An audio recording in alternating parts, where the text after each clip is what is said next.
നിലമ്പൂരിൽ 2 മാവോയിസ്റ്റുകൾ ക്രൂരമായി കൊല ചെയ്യപ്പെട്ടതുമായി ബന്ധപ്പെട്ട് വ്യക്തമായൊരു ചിത്രം നൽകാൻ സർക്കാർ സംവിധാനങ്ങൾ തയ്യാറാകാതിരിക്കുന്ന പശ്ചാത്തലത്തിൽ നിരവധി സംശയങ്ങൾ ഉന്നയിക്കപ്പെടുകയുണ്ടായി.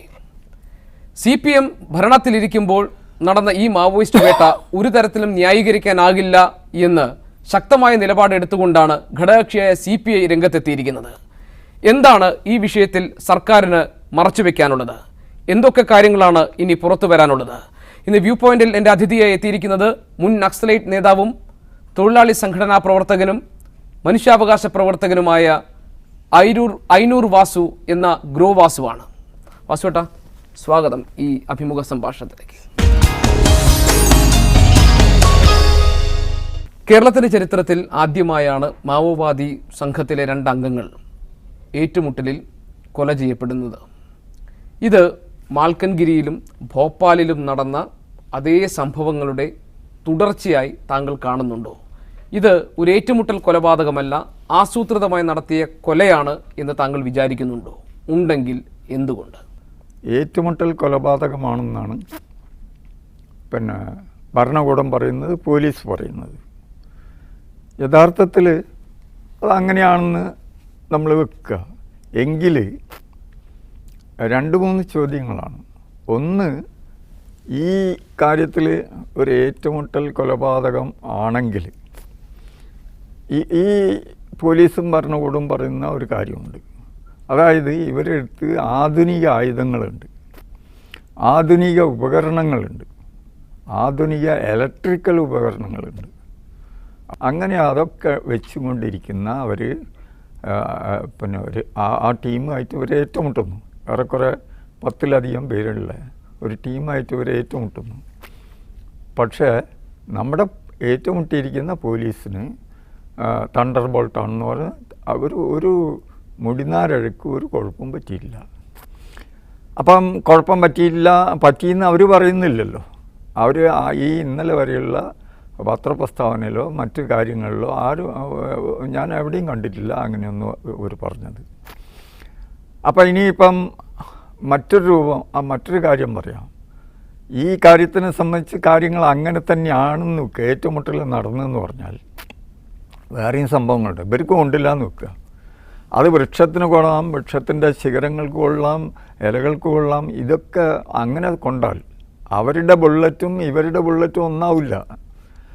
അങ്ങനെ അതൊരു വിദഗ്ധ പരിശോധനയ്ക്ക് വിധേയമാക്കി കഴിഞ്ഞാൽ എതിരാളികൾ ഏത് തരം ആയുധമാണ് ഉപയോഗിച്ചതെന്ന് പോലും പറയാൻ പറ്റും. അപ്പം പിടിച്ചത് എനിക്ക് തോന്നുന്നു ഇവരെ മാത്രമായിരിക്കില്ല, വേറെയും പിടിച്ചിട്ടുണ്ടാവാം എന്നാണ് ഞാൻ വിചാരിക്കുന്നത്. 3 ആൾ മരിച്ചു എന്നാണ് ഇവർ ആദ്യം പറഞ്ഞത്.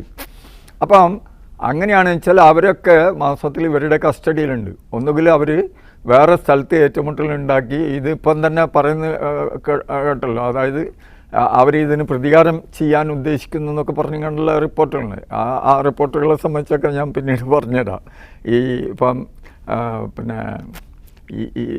ഇത് അങ്ങനെ ആ കസ്റ്റഡിയിൽ ഉണ്ടായിരിക്കാൻ സാധ്യതയുണ്ട്. ഒന്നുകിൽ അവർ വേറൊരു ഏറ്റുമുട്ടലുണ്ടാക്കി അവരെല്ലാം തന്നെ കൊല്ലും, അതല്ലെങ്കിൽ പിന്നീട് വേറെ ഇടപെടലുകളിലൂടെ അവരെ ഹാജരാക്കേണ്ടി വരും. എൻ്റെ അഭിപ്രായത്തിൽ അവരെ ആ 2 പേരെ മാത്രം പിടിക്കുകയും അവരെ വെടിവെച്ചില്ല ചെയ്തിട്ടുള്ളത്. അവരെ പിടിച്ച് വെടിവെച്ച് വന്നു എന്നുള്ള കാര്യത്തിൽ സംശയമൊന്നുമില്ല. CPM നേതൃത്വം കൊടുക്കുന്ന ഒരു സർക്കാർ അധികാരത്തിലുള്ള സംസ്ഥാനമാണ് കേരളം. കഴിഞ്ഞ ഭരണത്തിന് പുറത്തിരുന്നപ്പോൾ തണ്ടർബോൾട്ട് സേനയുടെ വേട്ടയ്ക്കെതിരെ, അത്തരമൊരു സേനയെ നിയോഗിക്കപ്പെട്ടതിനെതിരെ ശക്തമായ നിലപാട് സ്വീകരിച്ചിട്ടുള്ള പാർട്ടിയാണ് CPM.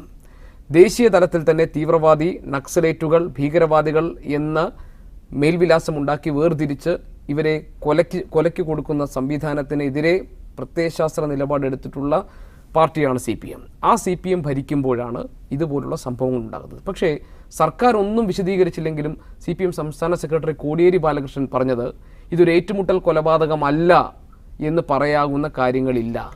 രണ്ടാമതായി അദ്ദേഹം പറഞ്ഞു, ഇവരെല്ലാം തന്നെ പല കേസുകളിൽ പ്രതിയാണ്. പോലീസുമായി ഉണ്ടായ ഏറ്റുമുട്ടലിനൊടുവിലാണ് ഈ കൊല ഉണ്ടായിരിക്കുന്നത്, ഈ മരണം ഉണ്ടായിരിക്കുന്നത് എന്ന്.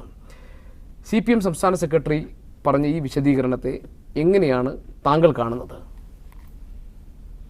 അല്ല, ഇവർ ഒരു ഭരണത്തിലിരിക്കുന്ന ഒരു പാർട്ടിയാണ്. അവർക്ക് ഈ പോലീസിനെ ന്യായീകരിക്കേണ്ടത് അവരുടെ ബാധ്യതയാണ്. ആ രീതിയിലുള്ള ഒരു ഇതായിട്ടല്ലാണ്ട് എനിക്ക് തോന്നുന്നില്ല. ഇത് ഇപ്പം വിവിധ കേസുകളിൽ ഉണ്ട് എന്ന് പറഞ്ഞ് കണ്ട് വെടിവെച്ചില്ല, ആശയപ്രചരണം നടത്തുന്നവരെ വെടിവെച്ചില്ല.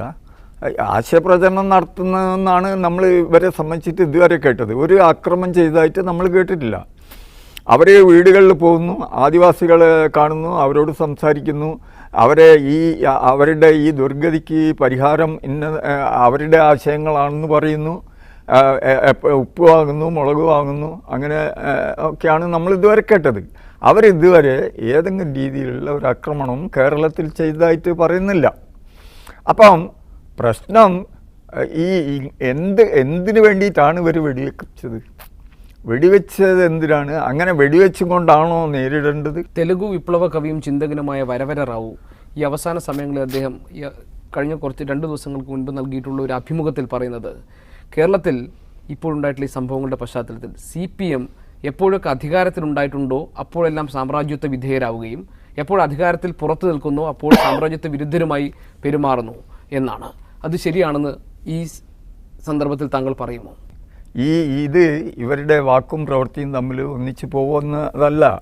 ആ വാക്കും പ്രവൃത്തിയും തമ്മിൽ യോജിപ്പിക്കുന്നില്ലെങ്കിൽ ഇവർ ആ വൈരുദ്ധ്യത്തിൽ കടന്ന് ഈ പ്രസ്ഥാനം നശിക്കും. അങ്ങനെ പറയുമ്പോഴും ദേശീയ തലത്തിൽ CPM എടുത്തിട്ടുള്ള ഒരു നിലപാട് ഇങ്ങനെ തീവ്ര ഇടതുപക്ഷ ചിന്താഗതിക്കാരായി മാറി നിന്നവർ, അറ്റുപോയവർ, വിട്ടുപോയവർ, ഇവരെയെല്ലാം കൈകോർത്ത് നിന്നുകൊണ്ട് ഒരു പുതിയ കൂട്ടായ്മയ്ക്ക് രൂപം കൊടുക്കണമെന്നാണ് ദേശീയ തലത്തിൽ അവർ പറഞ്ഞിരുന്നത്. ഇത് ഞങ്ങൾ മാസത്തിൽ ഇത് എല്ലാവരും യോജിക്കും, നമ്മളെല്ലാം മാർക്സിസ്റ്റ് പാർട്ടീൻ്റെ ആൾക്കാരാണ്, അല്ലെങ്കിൽ മാർക്സിസം ലെനിനിസം ചിന്ത അംഗീകരിക്കുന്നവരാണ്, നമ്മളെല്ലാം യോജിക്കണം, അങ്ങനെ പറഞ്ഞതിനെ കൊണ്ട് കാര്യമില്ല. നിങ്ങൾ നിൽക്കുന്ന നിർദ്ദിഷ്ടമായിട്ടുള്ള ഒരു രാജ്യം ഉണ്ടാവും. ആ രാജ്യത്തേക്ക് അനുയോജ്യമായിട്ട് എല്ലാ രാജ്യത്തേക്കും ഒരേപോലെ മാർക്സിസം ലെനിനിസം വ്യാഖ്യാനിക്കാൻ പറ്റില്ല. അപ്പം അതാത് രാജ്യത്തേക്ക് അനുയോജ്യമായ രീതിയിൽ മാർക്സിസം ലെനിനിസം വ്യാഖ്യാനിച്ച് അതിനനുയോജ്യമായ പരിപാടി എടുത്ത് ആ പരിപാടിയിലാണ് യോജിക്കുക. കേരളത്തിൻ്റെ കാര്യം വാസുവേട്ടൻ പറഞ്ഞല്ലോ. കേരളം പോലൊരു സ്ഥലത്ത് ഈ പറയുന്ന തരത്തിൽ ഏതെങ്കിലും തരത്തിലുള്ള അട്ടിമറിയോ അക്രമങ്ങളോ അല്ലെങ്കിൽ അപകടപ്പെടുത്തുന്ന തരത്തിലുള്ള അപായപ്പെടുത്തുന്ന തരത്തിലുള്ള ഇടപെടലുകളോ ഒന്നും തന്നെ ഈ പറയുന്ന മാവോയിസ്റ്റ് ആശയ പ്രചാരകരിൽ നിന്നും ഉണ്ടായിട്ടില്ല. എന്നിട്ടും താങ്കൾ വിശ്വസിക്കുന്നു അവരെ പോലീസ് നിർദാക്ഷിണ്യം കെട്ടിയിട്ട് വെടിവെച്ചു കൊന്നുവെന്ന്. എന്തുകൊണ്ട് കേരളത്തിൽ ഇത് സംഭവിച്ചു? ഇത് ജി സുധാകരനൊക്കെ ആദ്യം പ്രതികരിച്ചതുപോലെ ഇത് സർക്കാർ അറിഞ്ഞിട്ടില്ല, ഇത് പോലീസിൻ്റെ ഒരു ആക്ഷൻ പ്ലാൻ്റെ ഭാഗമായി സംഭവിച്ചതാണ്. തണ്ടർബോൾട്ട് കേന്ദ്രസേനയായി വന്നവരാണ്, അവർക്ക് ഒരുപക്ഷെ സംസ്ഥാന സർക്കാരിന് ഇക്കാര്യത്തിൽ നിയന്ത്രണങ്ങൾ ഇല്ലാതെ പോയി. ഇതൊക്കെ വിശ്വസിക്കുന്നുണ്ടോ? ഈ ഭരണകൂടത്തിലുള്ള അതിൻ്റെ മുഖ്യമന്ത്രി ഈ പ്രശ്നം അറിഞ്ഞിട്ടില്ല എന്ന് പറഞ്ഞാൽ അത് എത്രമാത്രം നാണക്കേടാണെന്നുള്ളത് അവർക്ക് മനസ്സിലാവുന്നില്ല. അവരുടെ നിയന്ത്രണത്തിലല്ല പോലീസ്, അവരുടെ നിയന്ത്രണത്തിലല്ല ജുഡീഷ്യറി. ഈ എക്സിക്യൂട്ടീവും ജുഡീഷ്യറിയും പോലീസും ഒന്നും ഇവരുടെ നിയന്ത്രണത്തിലല്ല എന്ന് പറഞ്ഞാൽ അതിൻ്റെ അർത്ഥം എന്താ? ജുഡീഷ്യറിൻ്റെ കാര്യം അവിടെ മാറ്റി നിൽക്കട്ടെ, എക്സിക്യൂട്ടീവും ഈ പോലീസും ഇവരുടെ നിയന്ത്രണത്തിലല്ല, ഞങ്ങൾ അറിയാണ്ടാണ് സംഭവങ്ങൾ നടക്കുന്നത് എന്ന് പറഞ്ഞാൽ അത് എത്രമാത്രം നാണക്കേടാണ് ഒരു ഭരണകൂടത്തിന്. പിന്നെ ഭരിക്കാൻ എന്ത് അർഹതയാണുള്ളത്? അങ്ങനെയാണെങ്കിൽ പിന്നെ എങ്ങനെയാണ് ഇത് സംഭവിച്ചത്? ആരാണ് ഇതിന് ആസൂത്രണം ചെയ്തത്? ഞാൻ പറയുന്നത് അതിന് ഉത്തരം പറയേണ്ടത് അവരാണ്. ഇത് അവരെ അറിവോടുകൂടിയാണോ, അവർ പോലീസിൻ്റെതാണോ? എൻ്റെ അഭിപ്രായത്തിൽ ഈ കാര്യത്തിന് ഒരാളെ കുറ്റപ്പെടുത്താൻ അവരാണ്. അവർ തന്നെ ഞങ്ങളെ പഠിപ്പിച്ചിട്ടുള്ള ഒരു കാര്യമുണ്ട്. വർഗീസിൻ്റെ സംഭവം നടന്നു, വർഗീസിൻ്റെ ഏറ്റുമുട്ടലാണ്. അതിനെ ഏറ്റവും ഫലപ്രദമായി മുതലെടുത്ത് മാർക്സിസ്റ്റ് കമ്മ്യൂണിസ്റ്റാണ്. അവരത് വലിയൊരു പ്രക്ഷോഭം തന്നെയാക്കി. അതെല്ലാവർക്കും അറിയാം. അവർ പറഞ്ഞത് പ്രക്ഷോഭം ഞങ്ങൾ മാസത്തിൽ നിസ്വാർത്ഥമായിട്ട് ഒക്കെ നടത്തിയിട്ടുള്ളതാണ്. പക്ഷേ അവർ വളരെ ഉദ്ദേശ ലക്ഷ്യത്തോട് കൂടിയിട്ട് നടത്തിയാണ്. അവർ ആ തെരഞ്ഞെടുപ്പ് പോലും അതിനെ കൊണ്ട് നേട്ടം ഉണ്ടാക്കി. അപ്പം പക്ഷേ അന്ന് അവർ പറഞ്ഞിട്ടുള്ള കാര്യം, ഈ പോലീസിനെ എല്ലാവരും കുറ്റപ്പെടുത്തി. അന്നത്തെ മുഖ്യമന്ത്രിയായിരുന്ന അച്യുതമേനോനെ, ആഭ്യന്തരമന്ത്രിയായിരുന്ന CH മുഹമ്മദ് കോയനെ, ഇവരെയാണ് അവർ പ്രതിക്കൂട്ടിൽ നിർത്തിയത്. അവർക്ക് ഇങ്ങനെ ഒന്ന് പറയാൻ പറ്റും? അത് അങ്ങനെ അത് ഇപ്പം ആർക്കും അതേ പറയാൻ പറ്റുള്ളൂ. എന്താ വെച്ചാൽ ഒരു ഭരണകൂടം പിന്നെ ഒരു മർഡർ നടത്തിയാൽ അത് ഏതെങ്കിലും ഒരു പോലീസുകാരൻ പറഞ്ഞു എന്ന് പറഞ്ഞാൽ എന്താ അതിൻ്റെ അർത്ഥം? നിങ്ങൾ പോറ്റുന്ന ഒരു നായി കടിക്കുന്നതാണ്, നിങ്ങളതിനെ കെട്ടിയിട്ടിരിക്കുന്നു. ഒരാൾ വരുന്നു നിങ്ങളെ വീട്ടിലേക്ക്, നിങ്ങൾക്ക് ഇഷ്ടപ്പെടുന്നില്ല അയാളെ ഇത് നായിനെ അഴിച്ചിട്ടു, നായി പോയി കടിച്ചു. അതിന് നായിനെ കുറ്റം പറഞ്ഞിട്ട് എന്താ കാര്യം? നായിനെ കുറ്റം പറയുന്നതിൽ ഒരർത്ഥമില്ല. നിങ്ങൾ വളരെ ബോധപൂർവം ചെയ്തിട്ടുള്ളതാണ്. പക്ഷേ ശരിയാണ്, നായിയാണ് കടിച്ചത്. പ്രധാനമന്ത്രി വിളിച്ചു ചേർത്ത മുഖ്യമന്ത്രിമാരുടെ യോഗത്തിൽ ഒരിക്കൽ മുഖ്യമന്ത്രി പിണറായി വിജയൻ കേരളത്തിൽ ഈ തരത്തിൽ തീവ്രവാദ ഭീഷണികൾ ഉണ്ടാകുന്ന സംസ്ഥാനമാണെന്നും അതുകൊണ്ട് തന്നെ കേന്ദ്രത്തിൻ്റെ സഹായവും മറ്റ് ഫണ്ടുകളുമൊക്കെ ആവശ്യമാണ് എന്ന് ഒരു നിർദ്ദേശം മുന്നോട്ട് വെച്ചിരുന്നതായി വാർത്തകളൊക്കെ പുറത്തു വരുന്നുണ്ട്. ഇതിനെ താങ്കൾ ഏതെങ്കിലും രീതിയിൽ ഇത്തരത്തിൽ ഇപ്പോൾ കാനം രാജേന്ദ്രനൊക്കെ പറഞ്ഞതുപോലെ ഇതൊക്കെ കേന്ദ്ര ഫണ്ട് തട്ടിയെടുക്കാൻ വേണ്ടി നടത്തുന്ന ചില നീക്കങ്ങളാണ് എന്ന് CPIയുടെ നേതാവ് പറഞ്ഞു. ഇത് അങ്ങനെ തന്നെയാണ് എന്ന് താങ്കൾ വിശ്വസിക്കുന്നുണ്ടോ? ഈ കാര്യം ഞാൻ വളരെ മുമ്പ് തന്നെ പറഞ്ഞത്. ഇപ്പം കോൺഗ്രസ് ഗവൺമെൻറ് നിലനിൽക്കുന്ന സമയത്ത് തന്നെ ഞാൻ പറഞ്ഞിട്ടുണ്ട്, ഈ മാവോയിസ്റ്റ് വേട്ടൻ്റെ ഈ പുക മുറകളെല്ലാം തന്നെ ഇന്ന ഉദ്ദേശത്തിന് വേണ്ടിയിട്ടാണ്. ഇപ്പോഴത് കാനം രാജേന്ദ്രനാണ്. അദ്ദേഹത്തിൻ്റെ പാർട്ടിയും ഈ ഇടതുപക്ഷ ഭരണകൂടത്തിലെ പങ്കാളികളാണ്. എങ്കിലും അദ്ദേഹം അത് പറഞ്ഞു, അതൊരാർജവം തന്നെയാണ്, യാതൊരു സംശയമില്ല. അപ്പം അദ്ദേഹം അത് പറഞ്ഞ സ്ഥിതിക്ക് ഇനിയിപ്പം പിന്നെ വാസ്തവത്തിൽ അതിൽ എന്തെങ്കിലും സംശയത്തിന് സാധ്യതയുണ്ടോ? CPI ഇപ്പോൾ പറഞ്ഞതിനാണല്ലോ താങ്കൾ ആർജവം. 70കളിൽ CPI ആയിരുന്നല്ലോ ഇതിൽ പ്രതികൂട്ടിലുണ്ടായിരുന്നത്. അവർ തമ്മിലുള്ള വൈരുദ്ധ്യമാണ്. ഞാൻ പറഞ്ഞല്ലോ, ഈ തരം വൈരുദ്ധ്യങ്ങളെല്ലാം യോജിപ്പിക്കുന്നത് ഒരു ശരിയായ രീതിയിലുള്ള അനുയോജ്യമായ സ്ഥലത്തേക്ക് സമൂർത്ത സാഹചര്യത്തിൻ്റെ സമൂർത്ത പ്രയോഗം എന്നതാണ് മാർക്സിസത്തിന്. ഈ സമൂർത്ത സാഹചര്യത്തിൻ്റെ സമൂർത്ത പ്രയോഗം ശരിയാവുന്നത് നിർദ്ദിഷ്ട സ്ഥലത്തേക്ക് അനുയോജ്യമായിട്ട് വസ്തുനിഷ്ഠമായിട്ട് അതിനെ വ്യാഖ്യാനിക്കുമ്പോഴാണ്, ആ രാജ്യത്തിനെ വിലയിരുത്തുമ്പോഴാണ്. ആ വിലയിരുത്തിയിട്ട് ഒരു നയവും പരിപാടിയും മുന്നോട്ട് വെക്കുന്നവരാണ് ഈ യഥാർത്ഥത്തിൽ ഇവർക്കൊക്കെ യോജിക്കാൻ പറ്റുള്ളൂ. ഇതൊരു ആസൂത്രിതമായി നടപ്പാക്കപ്പെട്ട ഒരു കൊലപാതകമാണെങ്കിൽ വാസുട്ട, എന്താണ് അവർ യഥാർത്ഥത്തിൽ ഈ ഭരണകൂടം ഉദ്ദേശിക്കുന്നത്? ഇതുകൊണ്ട് എന്ത് നേട്ടമാണ് അവർക്ക് ഉണ്ടാകാൻ പോകുന്നത്? ഏത് തരത്തിലുള്ള ഒരു പ്രതിച്ഛായയാണ് ഇതുകൊണ്ട് അവർക്ക് ഉണ്ടാകാൻ പോകുന്നത്? അത് ഭരണാധികാരി കേന്ദ്രത്തിനായാലും ഇവർക്കായാലും ഒക്കെ ഈ പിടിച്ചു വെടിവെച്ച് കൊല്ലുന്നതിൽ ഒരു ഉദ്ദേശം ഒന്നേ ഉള്ളൂ. അതായത് ജനതനെ ഭയപ്പെടുത്തി നിർത്തുക. നിങ്ങൾ മാസത്തിൽ ഞങ്ങൾ പറയുന്ന മാതിരിയോ ഞങ്ങൾ ഉദ്ദേശിക്കുന്ന മാതിരിയോ ഞങ്ങൾ നിങ്ങൾക്ക് നിശ്ചയിച്ച മാതിരിയോ ഉള്ള പാതയിലൂടെ നടന്നാൽ മതി. അതല്ലാത്ത രീതിയിൽ നിങ്ങൾ പിന്നെ പ്രവർത്തിച്ചാൽ അത് നിങ്ങൾക്ക് നിങ്ങളുടെ മക്കളെ നഷ്ടപ്പെടുന്ന ഒരവസ്ഥയാവും. അങ്ങനെ രാജ്യത്തോട് പറയാണ്, ജനങ്ങളോട് പറയാണ്, നിങ്ങൾക്ക് ഇപ്പം ഉള്ള ദുരിതങ്ങളൊക്കെ സഹിച്ചു കൊള്ളി. 1960കളുടെ അവസാനം 70കളുടെ തുടക്കത്തിലുമൊക്കെ നക്സൽ പ്രസ്ഥാനത്തിൽ സജീവമായി നിന്നിരുന്ന ഒരാളെന്ന നിലയിൽ, സഖാവ് വർഗീസിനൊപ്പം ഉണ്ടായിരുന്ന വ്യക്തി എന്ന നിലയിൽ, ആ സമയത്ത് ഉണ്ടായിട്ടുള്ള പോലീസ് ആക്ഷൻ്റെയൊക്കെ ഭാഗമായി അതിൻ്റെ ക്രൗര്യം നേരിട്ട് അനുഭവിക്കാൻ സാധിച്ച വ്യക്തി എന്ന നിലയിൽ ഇവിടെ കേരളത്തിൽ ഈ 2 മാവോവാദികൾ കൊല്ലപ്പെട്ട വാർത്ത അവരെ നേരിട്ട് പോയി കണ്ടപ്പോൾ വൈകാരികമായി വാസുവേട്ടൻ എന്താണ് അനുഭവിച്ചത്?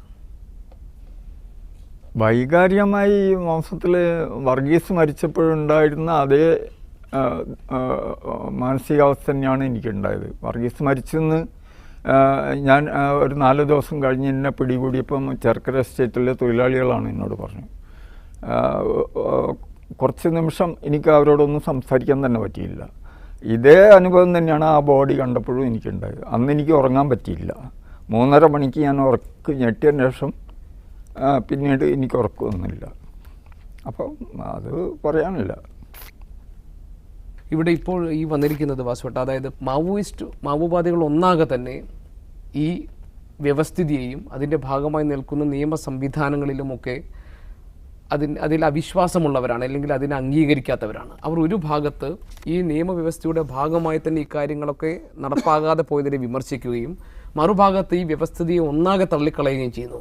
ഇതിൽ പ്രകടമായി തന്നെ ഒരു വൈരുദ്ധ്യമില്ലേ? അവർ എന്തിനു വേണ്ടിയാണ് പോരാടുന്നത്? അതിന് നേരെ വിപരീതമായി തന്നെ നിൽക്കുന്ന വ്യവസ്ഥിതിയെ അതിൻ്റെ ഭാഗമായി കാര്യങ്ങൾ വിമർശിക്കുകയും ചെയ്യുക, അതിലൊരു വൈരുദ്ധ്യമില്ലേ? ഇല്ല, അവർ വിമർശിക്കുന്നത് അവരുടെ ഇതായിട്ടുള്ള ധാരണകൾ രാജ്യത്തോട് പറയാണ് അവർ. ഇത് ഈ വ്യവസ്ഥിതി നമ്മൾക്ക് കൂടുതൽ ദുരിതങ്ങൾ തരുന്നുള്ളൂ, നമ്മൾക്ക് കടുത്ത പ്രയാസങ്ങളാണ് നൽകുന്നത്. ആ തരം കാര്യങ്ങളെ സംബന്ധിച്ചിട്ട് അവർ ഇപ്പോൾ ഒരു ഉദാഹരണം പറഞ്ഞാൽ 200ഓളം കോടീശ്വരന്മാർ വളർന്നു വന്നെന്ന് പറയും. പിന്നെ 10-15 ലക്ഷം കോടികളുടെ ഈശ്വരന്മാർ. ഞാൻ 40കളിൽ ഈ കോടീശ്വരന്മാരെ ഞാൻ പഠിക്കേണ്ടത്. ടാറ്റ, ബിർള, ഗോയങ്ക 4 പേരാണ്. 400 കോടി 500 കോടി ആ സ്ഥാനത്താണ് ഇന്ന് ഒരു കുടുംബത്തിന് തന്നെ മുകേഷിനും അനിലിനും കൂടി 24 ലക്ഷം കോടി. നമുക്ക് സങ്കല്പിക്കാം. അതിനു വേണ്ടി ആയിരക്കണക്കിന് നമ്മുടെ ആദിവാസി മേഖലകൾ അവർ കിളച്ചു മറിച്ചു. ഇപ്പോഴ് ബോക്സൈറ്റിൻ്റെതായിട്ടുള്ള ഒരു വലിയ നിധി അവരെ സംബന്ധിച്ച് നമ്മുടെ പത്രങ്ങൾ 160 ലക്ഷം കോടീൻ്റെ ആണെന്നാണ് കേട്ട്. ഇത് അവർക്ക് വാസ്തവത്തിൽ ഈ മേഖലകളെല്ലാം അനായാസം തുറന്നു കിട്ടണം ഈ കോർപ്പറേറ്റുകൾക്ക്. അതിന് പറ്റുന്ന ഒരു ഭരണകൂടം മറ്റൊരു അത്ര പോരാ, കോൺഗ്രസ് അത്ര പോരാ. അതുകൊണ്ട് കൂടുതൽ മെച്ചപ്പെട്ട രീതിയിൽ ഈ പ്രസ്ഥാനത്തിനെ അടിച്ചമർത്താൻ അനുയോജ്യമായിട്ടുള്ളൊരു പാർട്ടീനെ അവർ അധികാരത്തിൽ കൊണ്ടുവന്നിരിക്കുകയാണ്. കോർപ്പറേറ്റുകളാണ് കൊണ്ടുവന്നത്, അതിനുള്ള തന്ത്രങ്ങൾ നീക്കിയത്. ഈ ഫ്യൂഡൽ സിസ്റ്റം, അതായത് സവർണ പ്രത്യയശാസ്ത്രം അടിത്തറയാക്കിയിട്ടുള്ള ഈ ഫ്യൂഡൽ സിസ്റ്റമാണ് അവരെ കൊണ്ടുവന്നിട്ടുള്ളത്. ഇപ്പോൾ ഈ സംഭവത്തിന് ശേഷവും നിലമ്പൂരിൽ പുതിയ പോസ്റ്ററുകൾ വന്നിട്ടുണ്ടല്ലോ. ഞങ്ങൾ പകരം ചോദിക്കാൻ പോകുന്നു. ഇത് ഇവിടുത്തെ സാമൂഹിക വ്യവസ്ഥിതിക്കെതിരെ, അതിലെ അപാകതകൾക്കെതിരെ പോരാടിക്കൊണ്ടിരിക്കുന്ന ആശയപ്രചരണം നടത്തുന്ന ഞങ്ങളെ നിർദാക്ഷിണ്യം വെടിവെച്ചവർക്കെതിരെ ഞങ്ങൾ പകരം ചോദിക്കും, രക്തം കൊണ്ട് പകരം ചോദിക്കും എന്ന്.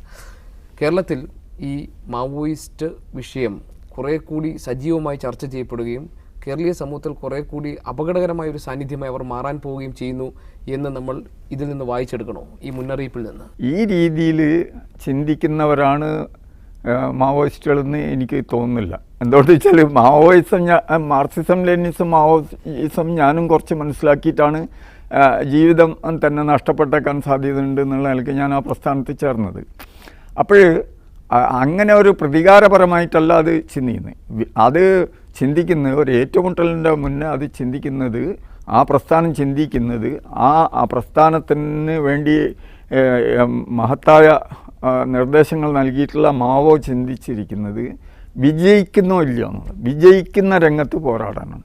ശരിയാണ്, നമുക്കൊരു നഷ്ടം പറ്റിയെന്നുള്ള നിലക്ക് പ്രതികാരപരമായിട്ട് അവിടെ പോരാടാനല്ല. ഞങ്ങൾ തന്നെ പറയാം, ചാണ്ടീനെ നിലമ്പൂരിൽ കൊന്നതിന് ശേഷം ഞങ്ങളുടെ മുന്നിലാണ് ആ സംഭവങ്ങളൊക്കെ നടന്നത്. അദ്ദേഹത്തിൻ്റെ ബോഡി മാർക്സിസ്റ്റുകാരുടെ കൊടി പിടിച്ചും കൊണ്ട് വന്നിട്ടുള്ള സംഘം കൈമഴ കൊണ്ട് തല പൊളുക്കിയാക്കിയിട്ടിരിക്കുകയാണ്, വിറക് പൊളുക്കിയായി.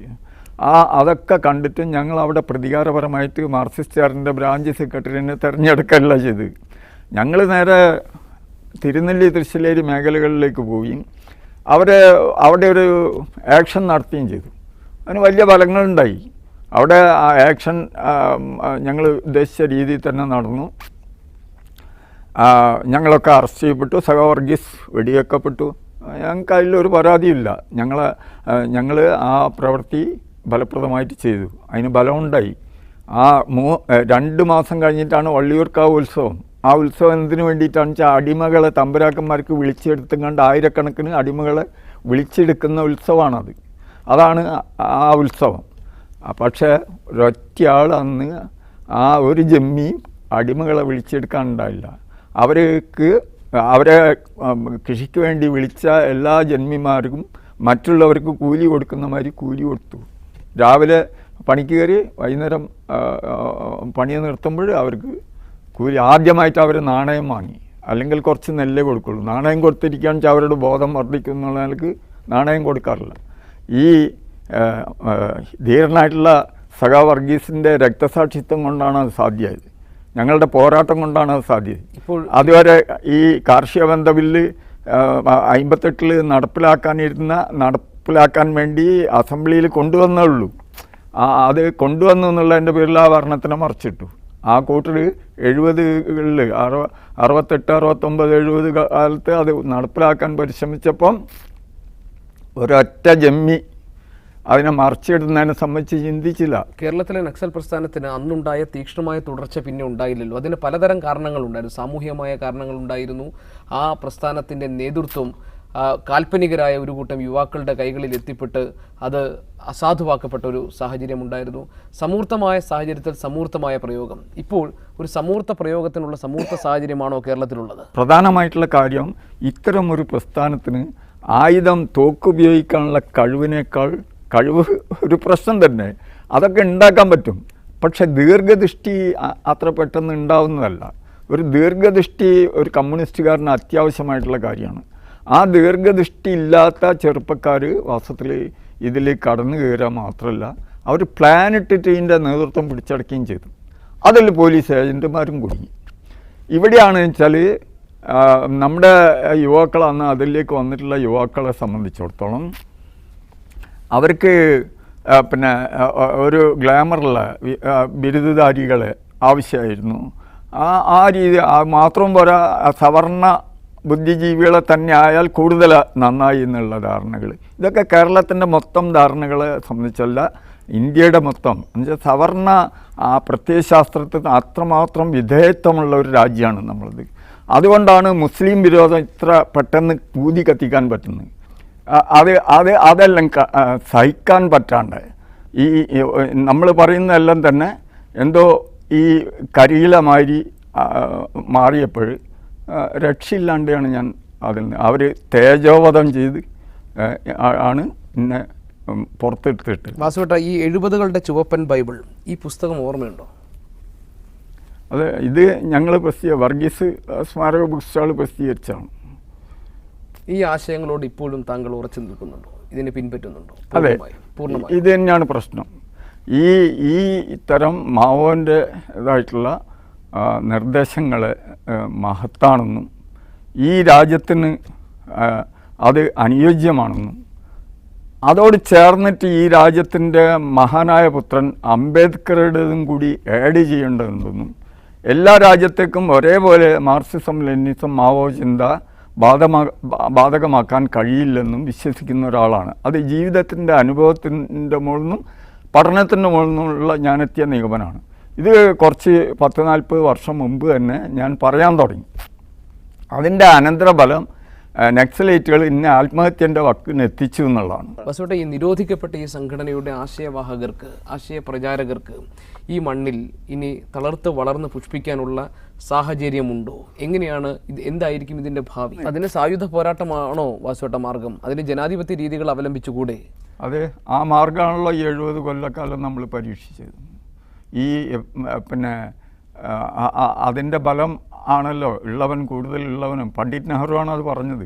മഹാനായ പണ്ഡിറ്റ് നെഹ്റു 2 പഞ്ചവത്സര പദ്ധതി കഴിഞ്ഞപ്പം അദ്ദേഹം അതിനെ അവലോകനം ചെയ്തുകൊണ്ട് പറഞ്ഞത് എന്താണെന്ന് വെച്ചാൽ, ശരിയാണ്, അഭിവൃദ്ധി ഉണ്ടായിട്ടുണ്ട്, അത് ഉള്ളവൻ കൂടുതൽ ഉള്ളവനും ഇല്ലാത്തവൻ കൂടുതൽ ഇല്ലാത്തവനും ആവുന്ന ഒരു അവസ്ഥയാണ് ഉണ്ടായിരുന്നത്. ഒരു വലിയ സ്വപ്നത്തിന് വേണ്ടി സ്വപ്നത്തിന് പിന്നാലെ പോയി യൗവനം മുഴുവൻ ഹോമിച്ച വ്യക്തിയാണല്ലോ. ഈ 87-ാം വയസ്സിൽ എന്താണ് വാസുവേട്ടൻ്റെ സ്വപ്നം?